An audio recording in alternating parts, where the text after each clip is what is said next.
Irmãos queridos, abramos a palavra de Deus em Mateus, no capítulo 24.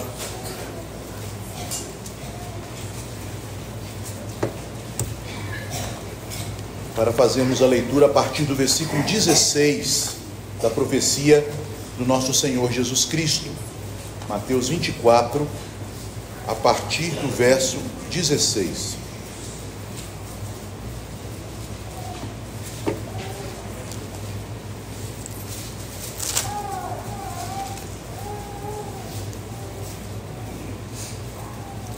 Eu vou ler até o versículo 22.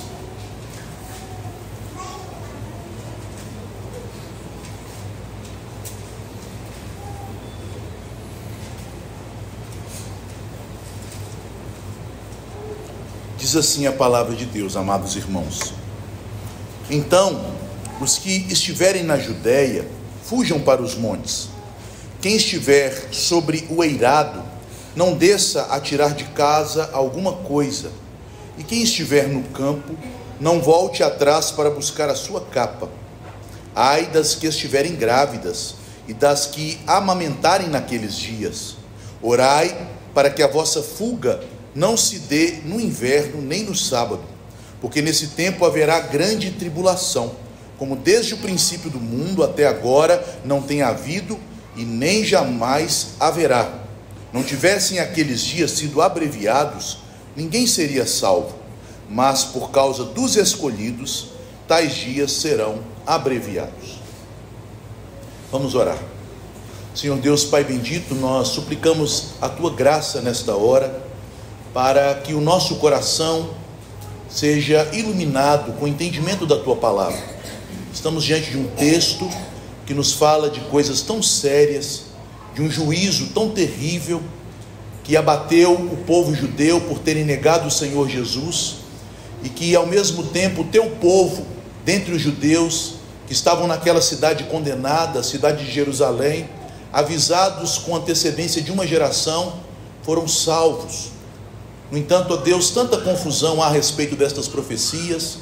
Quantos têm sido aqueles que deturpam a Tua palavra por ignorância, ou então por inconstância, mas que o Senhor nos conduza no caminho reto, que aprendamos aquilo que o Senhor Jesus disse, que reconheçamos a maneira como a profecia se cumpriu, e que enfim a apliquemos de forma correta à nossa própria vida, para que assim como o povo do Senhor, que foi avisado nos dias daquela geração primeira do cristianismo, escapou da grande tribulação, sendo refugiados longe dos perigos dos exércitos do abominável da desolação que invadiu Jerusalém, da mesma forma nós, alertados pela palavra da profecia, a respeito dos perigos deste mundo, das tentações e de todas as coisas, ó Deus, que nos tornam distraídos para a salvação eterna, nós também possamos estar vigilantes para o grande dia em que Cristo virá para resgatar a sua igreja. Abençoa-nos, ó Pai, e que Teu Espírito fale a cada um de nós nesta noite. Assim oramos em nome de Jesus. Amém. Amados irmãos, na semana passada nós falamos do versículo 15, que é uma menção que Jesus faz de duas profecias que encontramos no livro do profeta Daniel, do abominável da desolação. Não seria preciso nem gastarmos muito tempo explicando o que significa isto, pois a própria Bíblia já nos explica. Pois se lermos Lucas capítulo 21, quando Lucas menciona os mesmos eventos a partir do verso 20, ele explica que o abominável da desolação no lugar santo são os exércitos gentios cercando Jerusalém. Portanto, o abominável da desolação diz respeito aos ídolos que eram levados nos estandartes romanos, principalmente a águia romana, que representava um ídolo abominável que seria usado pelos romanos quando estes viessem e cercassem a cidade, condenada por ter negado a Jesus, por tê-lo matado e por ter perseguido os apóstolos e os crentes do primeiro período da igreja primitiva. Estes ídolos são chamados de abomináveis da desolação, porque aqueles que portavam os ídolos seriam os instrumentos para desolar, isto é, para destruir a cidade. E o lugar santo, o próprio Lucas, nas palavras que ele registra de Jesus, ele já declara o que é. O lugar santo é Jerusalém. Quando, pois, virdes Jerusalém sitiada de exércitos. Então, Evangelho de Lucas, ele traz a interpretação do Evangelho de Mateus e também de Marcos, que também usa esta expressão, o abominável da desolação no lugar santo. E nós sabemos, meus irmãos, que a melhor forma de interpretar a Escritura é pela Escritura. Escritura interpreta Escritura. Portanto, querer dar uma outra interpretação a este texto é nos arriscar na imaginação dos homens. Mas os mestres futuristas, eles começam a dar interpretações, podemos dizer, cinematográficas, com um enredo futuro, inimaginável, de um grande anticristo e um templo restaurado em Jerusalém, unindo todas as nações em conspiração contra os cristãos, e então os cristãos serão arrebatados no início, no meio, no fim da grande tribulação. Aí há uma discussão no meio futurista sobre quando será este suposto arrebatamento secreto. Estes mestres futuristas, eles viajam ainda mais, principalmente a partir do versículo 16 a 22, que nos falam desta grande tribulação. Nós já vimos que Jesus está respondendo aos seus discípulos uma pergunta muito clara sobre os sinais que eles veriam antes da queda de Jerusalém. No início do capítulo 24, no versículo 2, o Senhor declarou uma profecia. A profecia é: não ficará pedra sobre pedra deste templo, deste santuário e desta cidade que não seja derrubada. E os discípulos então perguntam: quando estas coisas acontecerão? Esta pergunta é claramente colocada principalmente nos evangelhos de Marcos e de Lucas. Marcos chega até nos dizer quais foram os discípulos que fizeram a pergunta, quando já retirados do templo, ali no Monte das Oliveiras, contemplando o templo à distância, eles então perguntam em particular a Cristo: quando acontecerá a destruição deste templo, deste santuário? Jesus então fala dos sinais que no versículo 8 ele chama de princípio das dores. Todos aqueles sinais, meus irmãos, são sinais que já se cumpriram: rumores de guerras e guerras, terremotos, pestilências, sinais também na igreja, a grande apostasia que veio sobre a igreja primitiva, os crentes sendo também perseguidos por uma grande perseguição, e o evangelho sendo pregado em toda a terra, em todo o mundo. Lembrando que a palavra ali traduzida por mundo não significa o planeta, é a palavra oikonomê, que significa o Império Romano. É uma palavra muito precisa que é usada no texto ali no verso 14. Então estes sinais são sinais que os discípulos deveriam observar, porque já antecipavam a destruição de Jerusalém. Agora começa já a grande tribulação, isto é, os inimigos cercam a cidade, e durante 3 anos e meio, que são os anos mencionados em Apocalipse 12, em que a mulher, a igreja, o remanescente fiel, a mulher que já deu à luz, que é uma maneira figurada de João falar simbolicamente da igreja primitiva do Novo Testamento, esta mulher é levada, é conduzida nas asas da águia. Aqui nós encontramos então este novo êxodo, quando Deus tira os crentes de Jerusalém, no início da grande tribulação em Jerusalém, para os montes da Pérea, e ali a igreja é protegida, e logo em seguida a cidade é cercada, e não há mais condição de ninguém fugir. E durante 3 anos e meio, os romanos arrasaram a cidade, e conta-se pelos historiadores que durante aquele período 3 milhões de judeus foram mortos na Judéia, e mais milhares e milhares de judeus foram mortos em todo o Império Romano, naquela guerra que durou 7 anos. 3 anos e meio até a destruição de Jerusalém, e mais 3 anos e meio até o fim da guerra, que inicia no ano 66 e vai terminar ali no ano de 73 da era cristã. Exatamente como Jesus previu, porque ele declara claramente ao final destas profecias, no verso 34, em verdade vos digo que não passará esta geração, até que tudo isto que tenho dito aconteça. Portanto, meus irmãos, querer interpretar estas coisas como algo futuro é não respeitar o limite temporal que o próprio Senhor Jesus Cristo colocou para a sua profecia. Estas coisas acontecerão nesta geração.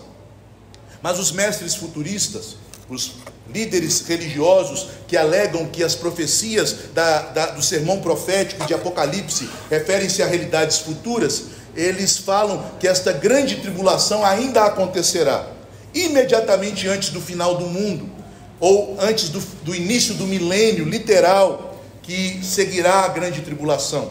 Que esta tribulação vindoura, ela chega a ser tão comentada nos círculos cristãos do evangelicalismo moderno, que ela até tem uma identidade própria. Ela é chamada a grande tribulação. Mas como nós veremos nesta noite, isto já se cumpriu. Estas coisas já se cumpriram. A Bíblia não fala que as coisas vão piorar. A Bíblia nos declara que quando Cristo veio ao mundo, o reino dele, apesar de oposições, apesar de ataques, o reino dele veio para vencer e vencerá até o fim. E que o último inimigo a ser vencido não é o anticristo, é a morte. Quando nós haveremos de ressuscitar em glória. Portanto, nós não devemos ter uma visão pessimista quanto ao futuro, mas devemos ter uma visão otimista, baseado na palavra de Deus. Toda escatologia que é pessimista é contrária à ideia do estabelecimento do reino de Cristo, como nós podemos ler em Apocalipse 12. Cristo já estabeleceu o seu reino nos céus. Satanás foi expulso para a terra. Ele veio para a terra sabendo que pouco tempo lhe resta, e este tempo foram 7 anos da guerra contra os judeus para tentar destruir a igreja, e após esse período ele foi preso, e o reino de Cristo se levantou, e nunca mais o império mundial, global, se levantou, nem se levantará. O último império, a última besta, foi Roma.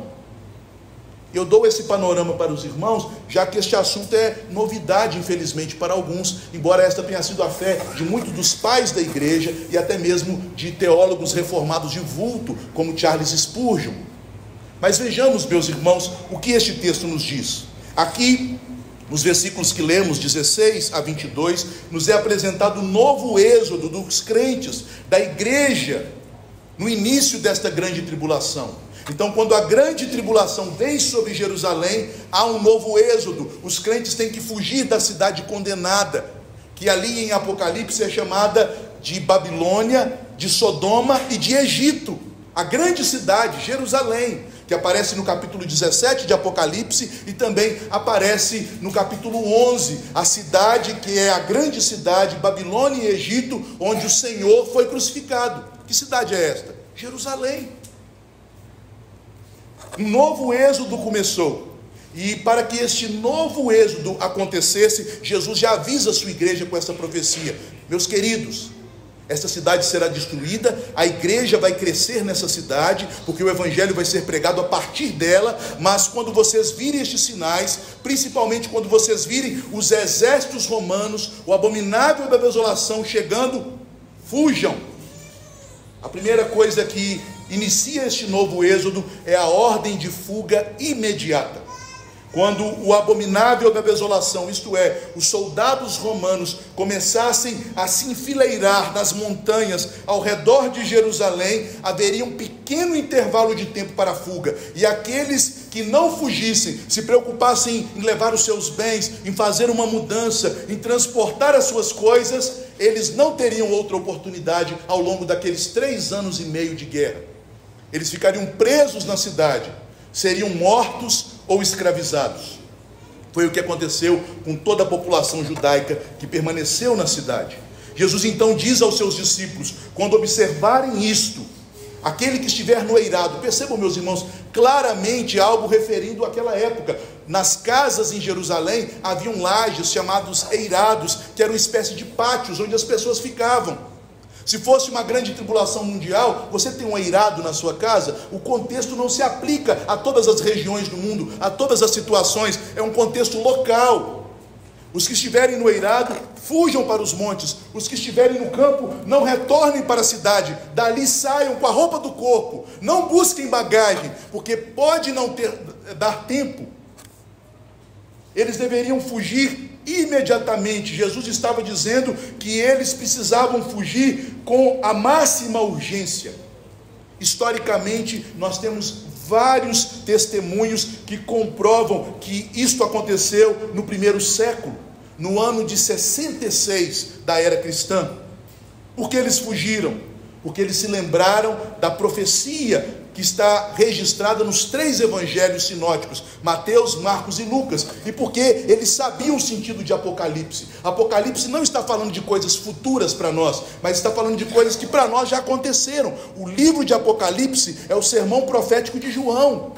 O livro de Apocalipse fala destas mesmas realidades, da destruição de Jerusalém pela besta, que é o Império Romano, pelo anticristo, que é Nero, que enviou aqueles exércitos para destruir a cidade. Os discípulos daquele primeiro século conheciam o sentido da profecia, porque eles haviam sido instruídos pelos próprios apóstolos. E vejam que os cristãos da antiguidade também conheciam o sentido da profecia.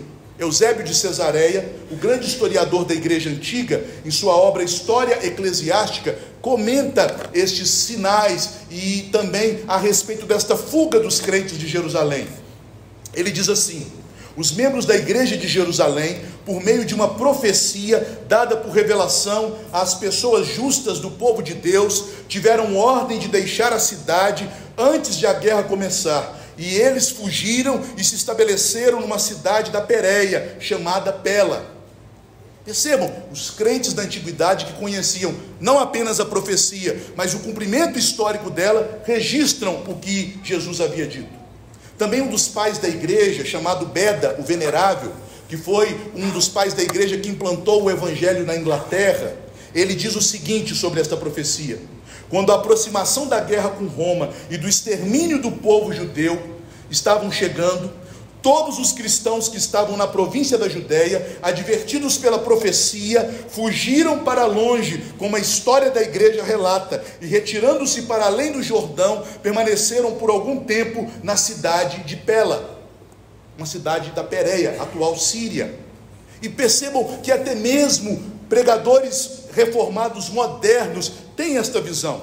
Charles Spurgeon declarou: os cristãos de Jerusalém e das cidades e aldeias vizinhas na Judéia aproveitaram-se da primeira oportunidade para enganar os exércitos romanos e fugiram para a cidade de Pela, nas montanhas da Pérea, onde foram preservados da destruição geral que atingiu os judeus. Não houve tempo a perder antes da investida final contra a cidade culpada. O homem no eirado não pôde descer para tirar de casa alguma coisa. O homem no campo não pôde voltar para pegar a sua capa, disse Spurgeon. Portanto, meus irmãos, o que Jesus está alertando os seus discípulos é que aqueles sinais mostrariam que o julgamento sobre a cidade era iminente, e quando o último sinal aparecesse, que eram os exércitos, eles não poderiam confiar no livramento de Deus para a cidade, porque esta era a esperança dos judeus. Tal como ocorreu nos dias de Ezequias, quando Jerusalém foi cercada pelos exércitos assírios, e Ezequias foi afrontado pelo emissário dos assírios. Ele pegou a carta do rei Senaqueribe, apresentou-a diante de Deus no templo e orou, e o anjo do Senhor veio e destruiu os inimigos. Eles não poderiam ter esse tipo de esperança. A cidade ruiria, eles precisavam fugir. Depois que aqueles cristãos em Jerusalém conseguissem escapar, então Deus traria com toda a ira os exércitos romanos para destruírem aquela cidade por causa do sangue de Cristo que eles derramaram. O próprio Senhor Jesus diz isso no capítulo 23, lembrem-se disso, meus irmãos. Vejam que Jesus declara no capítulo 23, após todas as profecias de maldição, os 8 ais, ele declara, versículo 32 de Mateus 23, enchei vós, pois, a medida de vossos pais, serpentes, raça de víboras, como escapareis da condenação do inferno? Por isso eu enviarei para vocês profetas, sábios, escribas, vocês vão perseguir os meus discípulos. E Jesus então diz no verso 35, para que sobre vós recaia todo o sangue justo derramado sobre a terra, desde o sangue do justo Abel até o sangue de Zacarias, filho de Baraquias, a quem mataste entre o santuário e o altar. E quando isso acontecerá? Verso 36, Em verdade vos digo que todas estas coisas hão de vir sobre a presente geração. Meus irmãos, Escritura interpreta Escritura. Criar um enredo fantástico futuro não é uma boa exegese bíblica. Não é uma boa exegese bíblica. Percebam que o testemunho histórico dos antigos não serve como norma e regra de fé para nós, mas eles apenas corroboram a boa exegese bíblica e a boa teologia bíblica para entendermos a profecia. Depois que os cristãos escaparam, meus irmãos, a cidade foi fechada. Joséfo então declara, assim, Joséfo, que foi um judeu que viveu naqueles dias e que estava com os romanos quando a cidade foi cercada pela segunda vez, porque na primeira vez o cerco não deu certo e houve um pequeno intervalo para a fuga, mas na segunda vez, quando um novo general se apresentou para a guerra, quando Sérgio foi derrotado e fugiu, e aí os judeus crentes puderam sair da cidade, Nero, enfurecido, enviou o seu melhor general, o seu grande campeão, Vespasiano, aquele que havia derrotado todos os exércitos da Bretanha. Ele vem com seu filho, que também era um guerreiro, Tito, um general valente, que derrotava tropas sozinho em seu cavalo, e Joséfo, uma testemunha ocular, vendo aquilo, ele diz o seguinte: assim, toda a esperança de fuga agora estava eliminada para os judeus, juntamente com a liberdade deles de sair da cidade. Então, dentro da cidade, a fome ampliou o seu avanço, devorando as pessoas por casas e famílias inteiras. Os aposentos altos estavam cheios de mulheres e crianças morrendo de fome, e as vielas da cidade estavam cheias de corpos, de mortos e de idosos em putrefação. As crianças também e os jovens perambulavam pelas ruas sombrias da cidade, todos inchados pela fome, e caíam mortos em qualquer lugar, e não havia quem os enterrasse. Jerusalém se tornou em um grande cemitério a céu aberto, e depois em um grande caldeirão ardendo em chamas. Era necessário fugir. Mas percebam a segunda orientação do Senhor. Depois de falar da fuga iminente, versículos 16 a 18, a partir do versículo 19 e principalmente no versículo 20, o Senhor diz para que os irmãos orassem por livramento dos perigos para a fuga, que eles orassem por melhores condições para aquela fuga. Jesus dá uma ordem àqueles crentes judeus que estavam residindo em Jerusalém, que eles orassem para que Deus lhes concedesse melhores circunstâncias para a sua fuga da cidade. Ele diz: orai para que a vossa fuga não se dê no inverno, nem no sábado. Percebam, meus irmãos, que esta ordem de oração, ela tem um valor teológico muito grande. Esta ordem de oração é contrária à oração que as Escrituras mandam todo judeu piedoso fazer. No Antigo Testamento, há várias exortações e ordens para que o judeu piedoso ore por Jerusalém e pela paz de Jerusalém, não pela fuga de Jerusalém. Como exemplo, eu tomo o salmo tão conhecido de nós, o Salmo 122, que Davi cantou quando ia para Jerusalém adorar ao Senhor. Dizem ali os versos 6 a 8: orai pela paz de Jerusalém, prosperarão aqueles que te amam, haja paz dentro de teus muros, e prosperidade dentro dos teus palácios. Por causa dos meus irmãos e amigos direi, paz esteja em ti. Jesus está dizendo aqui nas entrelinhas: não peçam a paz da cidade, porque não haverá paz para a cidade. Orem para que a fuga dê certo. Orem para que Deus os ajude nesta fuga, porque a cidade não receberá paz. Percebam a importância desta ordem que Jesus dá aqui no versículo 20. Os crentes precisavam ser avisados que não era tempo de paz para Jerusalém, e sim de julgamento. Portanto, o motivo da oração era pela ajuda na fuga e não pela preservação da cidade. Os judeus que permanecessem na cidade, esperando o livramento, orando pela paz da cidade, confiando que Deus guardaria o seu templo, que Deus guardaria o santuário, eles seriam destruídos, como foram. Não orem pela cidade, orem para que fujam da cidade. Mas será que Jesus então está contradizendo as Escrituras?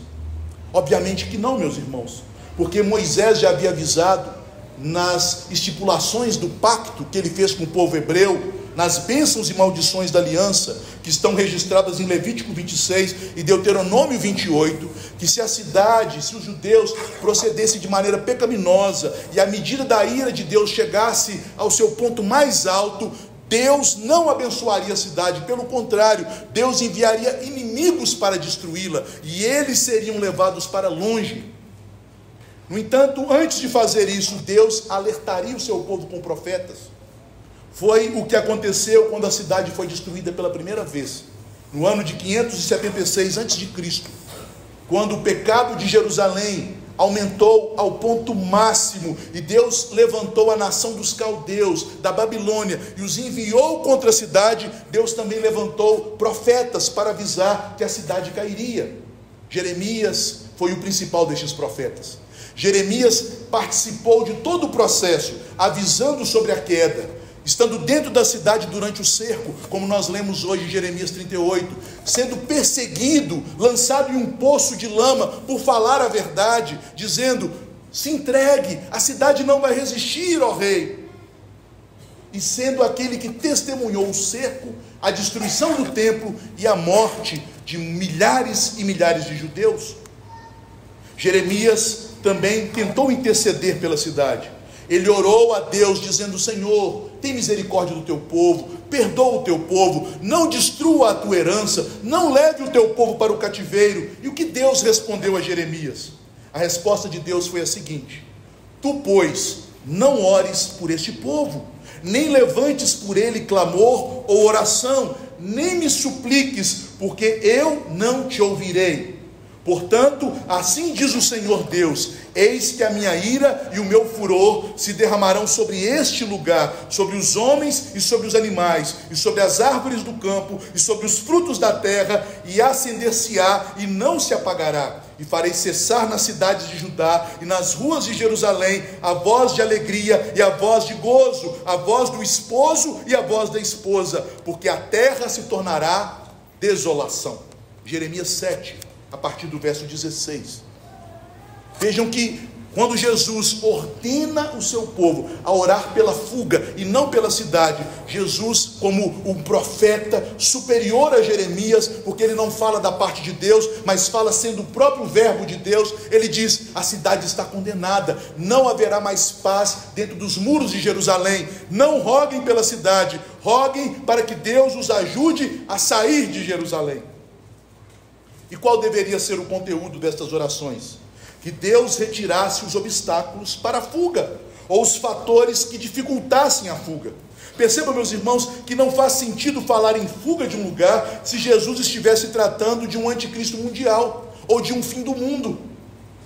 Quem vai fugir de Cristo no dia da sua vinda? Fugir para onde? Para qual planeta?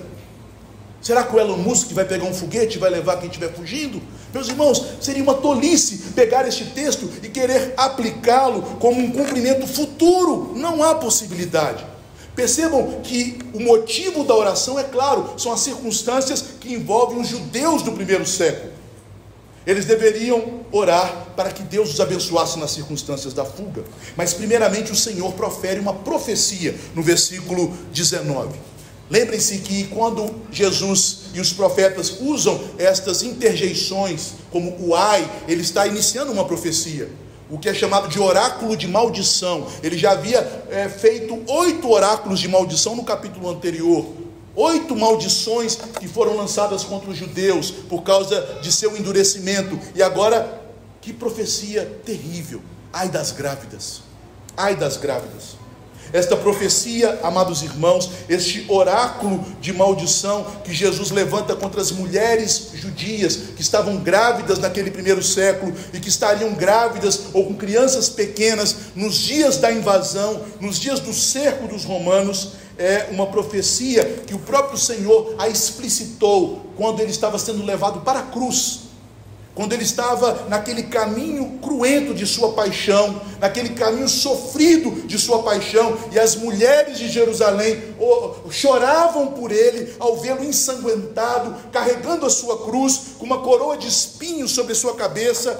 Jesus, diz o texto bíblico, voltando-se para elas, disse: filhas de Jerusalém, não choreis por mim, chorai antes por vós mesmas e por vossos filhos, porque eis que hão de vir dias em que dirão: bem-aventuradas as estéreis, e os ventres que não geraram, e os peitos que não amamentaram. Lucas 23, 28 e 29.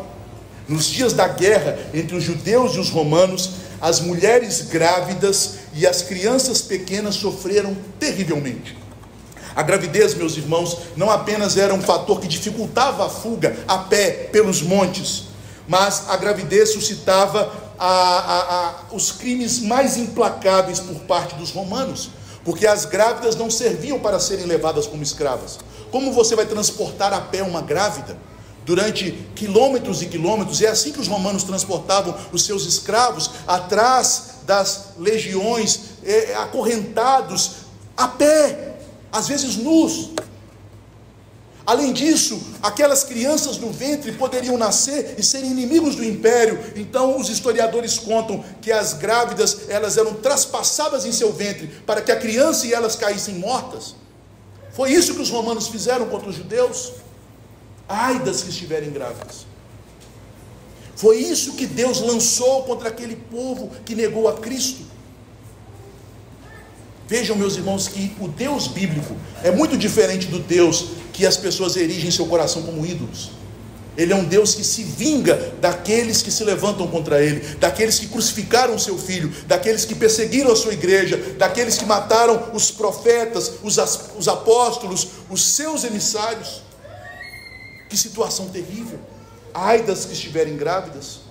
Ore para que não se dê a sua fuga num dia de sábado. Vejam que claramente é uma circunstância judaica. Alguns chegam a comentar dizendo, porque os judeus não podiam andar no sábado. Irmãos, nós estamos falando de cristãos, os cristãos fugiriam no sábado.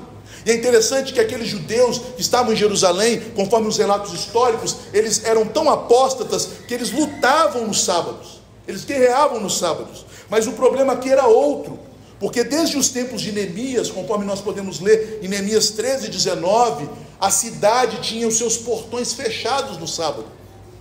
Se a cidade fosse cercada num sábado, não era possível ninguém fugir, porque ela permaneceria por todo o sábado trancada, os muros vigiados e os portões fechados. E por fim, ore para que não se dê no inverno. Mais uma vez, uma profecia que mostra que o cumprimento foi local e não será mundial. O que o inverno atrapalharia nós aqui em Montes Claros com uma fuga? É até melhor, não é? No verão que seria problema, muito mais calor. O que o inverno vai atrapalhar lá em Teresina alguém fugir? Não pode ser no inverno não. Mas em Jerusalém, aqueles que conhecem a geografia da Palestina sabem que os invernos daquela região mediterrânea são invernos extremamente chuvosos, úmidos e gelados. Em Jerusalém neva. Imagine você fugir a pé para lugares distantes, sem nenhum recurso, tendo que acampar no relento, debaixo de neve. Você vai morrer. Ore para que a fuga não se dê no inverno. E por fim, principalmente no versículo 22, mas a partir do versículo 21, Jesus fala da ação de Deus para proteger o seu povo durante a fuga. Jesus advertiu os discípulos para que eles fugissem da Judéia. Então ele profetizou a grande destruição que se seguiria. Ele diz, porque nesse tempo haverá uma grande tribulação, como desde o princípio do mundo até agora não tem havido e nem haverá jamais. Portanto, essa profecia não pode ter duplo cumprimento, porque o próprio Senhor Jesus disse que não haverá jamais.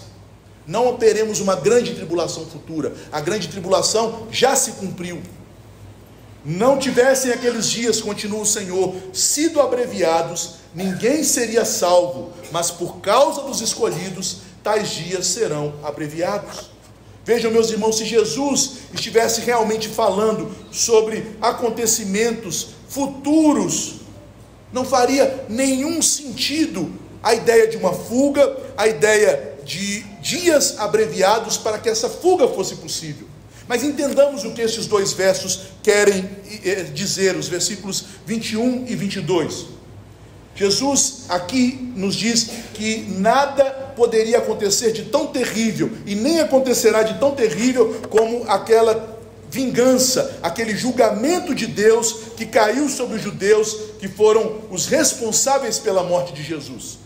No entanto, isso deve nos levar a uma indagação: será que as guerras mundiais, os genocídios dos ditadores do século XX, e até mesmo aquilo que Hitler fez, o grande genocídio contra os judeus, onde 6 milhões de judeus foram assassinados durante os 5 anos da Segunda Guerra Mundial, nos campos de concentração, nas câmaras de gás, será que estas atrocidades que a humanidade perpetrou, principalmente em sua era moderna, não foram atrocidades maiores do que aquela grande tribulação? Meus irmãos, a resposta é não. E eu quero demonstrar para os irmãos por quê. Porque a destruição de Jerusalém, embora não tenha sido maior em sua magnitude, ela foi maior proporcionalmente em seus resultados. O templo de Deus foi destruído, a maneira de Deus comunicar-se com o seu povo no Antigo Testamento foi destruída. Os judeus desde então estão sem culto, sem expiação dos seus pecados, porque não há mais outro meio ou caminho a não ser Jesus. Depois que a cidade foi lacrada pelos soldados romanos, Joséfo conta também que os sofrimentos foram terríveis, piores do que aqueles que nós vemos nos filmes sobre a Segunda Guerra Mundial e as assolações sofridas pelos judeus nas mãos cruéis dos nazistas. Houve tantas atrocidades naqueles 3 anos e meio, tanta fome, que ocorreu dentro da cidade, inclusive, a prática do canibalismo. Joséfo nos informa que uma mulher cozinhou o seu próprio filho, comendo metade da criança e servindo outra parte para os soldados. Durante aqueles dias, muitos judeus que tentavam fugir desesperados pelos muros e as frestas dos muros, que eram minados pelos bombardeios romanos com suas catapultas, com suas armas e instrumentos de guerra, esses judeus fugindo para terem algum recurso, eles engoliam joias, engoliam moedas de ouro e fugiam. E um dia um soldado romano viu um judeu evacuando para tentar pegar essas moedas, e o que eles fizeram? Havia ali mais de 5.000 escravos. Eles falaram: eles guardam dinheiro na barriga. Mataram todos, e todos que fugiam eram mortos para terem os seus intestinos abertos e investigados pelos soldados. Está registrado na história. Se fugir é pior. Outros ainda que fugiram, depois de terem ficado sem comer por tantos dias, ao serem servidos pelos romanos, quando comiam, eles inchavam e morriam, por causa dos gases que formavam em seu intestino, e o intestino estourava. Isso está registrado na história. Coisas terríveis e atrozes foram acontecendo ao longo de 3 anos e meio. A cidade foi sangrando, apodrecendo e sofrendo. Joséfo escreve que os homens, depois que fugiam, não tendo mais os romanos como guardá-los, pois a comida não era suficiente para sustentar o exército e os prisioneiros, os romanos crucificavam diariamente 500 pessoas e as colocavam expostas diante dos muros da cidade para tentar fazer com que os judeus desistissem da guerra. Os corpos eram amontoados ao longo das muralhas e a cidade cheirava mal. Percebam que finalmente os soldados então entraram na cidade. Eles tomaram a principal fortaleza, chamada Fortaleza Antônia, derrubaram os muros. Em Jerusalém tinham 3 muros, uma primeira, uma segunda e uma terceira muralha, e eles entraram na cidade. 1 milhão de pessoas morreu naquela única ocasião. 1 milhão de mortos naquela única ocasião. 97.000 pessoas foram capturadas como escravos, geralmente guerreiros que não morreram. Estes escravos foram vendidos ou para trabalharem nas minas egípcias, que era uma sentença de morte. Poucas pessoas sobreviviam a mais de 2 anos de trabalhos forçados em minas. E os outros escravos foram dados de presentes para os reis das províncias para serem mortos na diversão pública, nas arenas, lutando contra gladiadores, sendo comidos por feras. Portanto, uma devastação maior em termos de intensidade do que os grandes genocídios e desastres do século XX. E quando então Jerusalém foi destruída, o morticínio não acabou. Foram mais 3 anos e meio de guerras. Os judeus começaram a ser perseguidos em todo o Oriente. E Joséfo então declara: não houve nenhuma cidade síria que não matasse os seus habitantes judeus, que não queimassem as sinagogas, e os judeus se tornaram inimigos de todos os povos, mais ferrenhos do que os próprios romanos. No ano 70, como eu disse, mais de 1 milhão de judeus foi morto.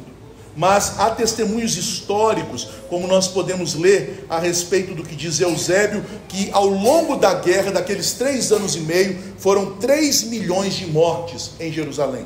Diz Eusébio: milhares e milhares de homens de todas as idades, que juntamente com mulheres e crianças, pereceram pela espada, pela fome e por inúmeros outros tipos de morte.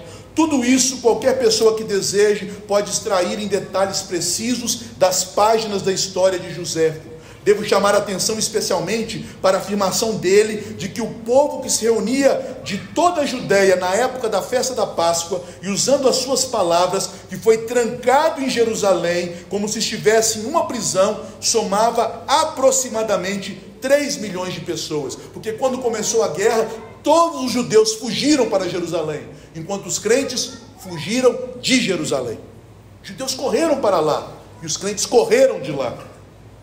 3 milhões de pessoas foram guardadas para a sua própria morte, pela intensidade, proporção, violência, pelo tempo e pelas consequências da guerra. A invasão de Jerusalém pelos romanos foi a mais e a maior e a mais terrível tribulação que já houve na terra, e nem jamais haverá, conforme disse o Senhor Jesus aqui no versículo 21. Mas o versículo 22 nos fala da ação de Deus em favor do seu povo. Mas Deus abreviou aqueles dias. Percebam, meus irmãos, que as pessoas no imaginário popular chegam até a dizer: olha, pastor, você está percebendo que as 24 horas parece que agora são só 23 e meia, que os dias estão sendo abreviados? Meus irmãos, nós não podemos pegar as profecias bíblicas e transformá-las em fábulas, em contos, em superstições. É por isso que muitos dos ímpios zombam de nós, porque nós fazemos esse tipo de interpretação pecaminosa da Bíblia, tomamos a Bíblia levianamente. A Bíblia é a palavra de Deus e tem que ser meditada com seriedade. Os dias estão mais curtos. Meus irmãos, que coisa mais simplória. Jesus está falando de que dias? Dos dias do cerco. Se aqueles dias do primeiro cerco, no ano 66, não fossem abreviados, se aquele primeiro cerco, empretado por Nero, através do general Sestio, não tivesse falhado, se Nero, desde a primeira ocasião, já tivesse enviado Vespasiano com as suas legiões, ninguém se salvaria. Todos morreriam, incluindo os nossos irmãos, os crentes da igreja de Jerusalém.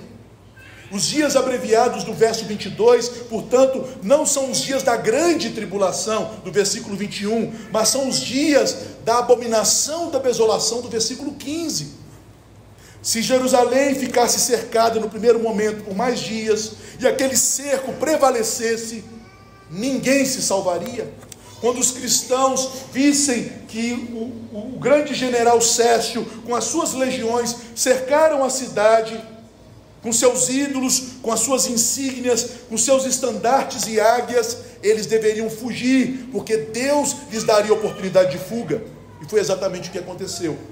Joséfo nos conta que Sestio chegou a invadir a cidade e entrar no templo, mas os seus conselheiros foram pagos para dar a ele conselhos errados, porque o governador da Judéia tinha cometido muitos crimes contra os judeus. Ele se chamava Floro, e ele temia que, se a cidade fosse capturada, os seus crimes fossem descobertos. O interesse dele era a guerra.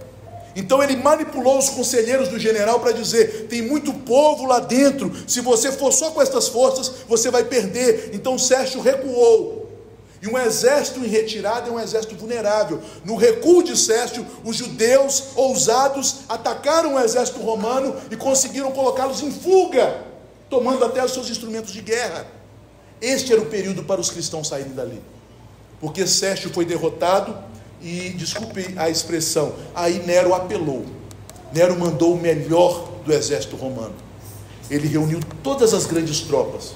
Ele se uniu com os 10 chifres da besta, que são os reis das províncias romanas, que deram apoio à besta no período do cerco de Jerusalém. E as tropas dos reis foram enviadas também. E ele formou um exército numeroso, organizado. E aí não havia mais possibilidade de fuga ou de salvação. Joséfo então nos fala sobre esse período abreviado de tempo para a fuga, e ele assevera que após esse tempo ninguém mais pôde escapar da cidade. Joséfo diz: depois que as legiões de Cécio foram expulsas, muitos judeus abandonaram a cidade, como outras pessoas que fugiram como se estivessem nadando para se salvar de um navio que afundava. E eu creio que essas pessoas, embora Joséfo não soubesse, eram um povo de Deus. Eles fugiram. Os crentes conheciam a profecia e eles saíram dali. Finalizando, amados irmãos, eu vou fazer algumas aplicações. Eu sei que esse tipo de pregação que fala de profecias que historicamente já se cumpriram e que nos trazem tantas informações históricas, elas são mais pesadas para concentrarmos e entendermos. Mas a palavra de Deus, ela nos mostra que Deus controla a história e que a história apresenta a mão de Deus por sua providência, dirigindo as nações para cumprir os seus planos e para fazer triunfar o seu reino. Como podemos aplicar estas palavras que já se cumpriram? Em primeiro lugar, nós devemos aplicá-las não esperando que o mundo piore até que Cristo venha, que se levante um anticristo, que haja uma grande tribulação futura. A palavra de Deus nos diz que o reino de Cristo prosperará e crescerá, que ele sofrerá oposições, mas que o reino dele vencerá. E foi isso que Pedro pregou quando ele proferiu seu sermão diante do templo, após ele e João curarem um paralítico. Ele disse ao povo, está lá em Atos 3,19: arrependei-vos, pois, e convertei-vos, para que sejam apagados os vossos pecados, e venha assim os tempos de refrigério pela presença do Senhor. O reino de Cristo são tempos de refrigério para as nações. Não pense, meus irmãos, que o mundo vai piorar.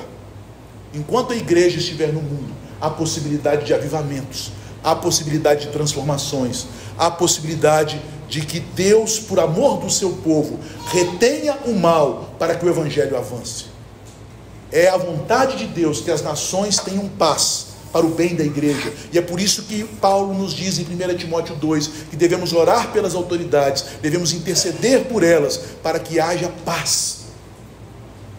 A visão fatalista quanto ao futuro tem atrapalhado a missão da igreja, tem atrapalhado a compreensão da igreja de sua missão.